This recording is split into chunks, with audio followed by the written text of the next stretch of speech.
Welcome to David Susilo Unscripted, and here's my tutorial. If you have a Marantz or Denon that has a capability of saving its setting to a USB key, here's the procedure. Number 1, go find the USB slot and plug in a thumb drive with either FAT16 or FAT32 configuration. Press Option and go have a look at your screen. Press arrow down until you see General. Press OK. Scroll down again until you see Save and Load. Press OK.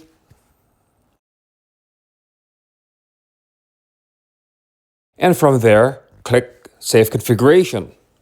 It usually takes about 1 minute to save the configuration, but sometimes it can take up to 10 minutes to do so. When done, go back to your receiver or processor, unplug the thumb drive, and you're done. The next time you have to reset the receiver or processor, you just need to plug in the USB thumb drive and load the data from the thumb drive back to the processor or receiver. Let me know if it works for you in the comments down below. Like, share, subscribe. Bye!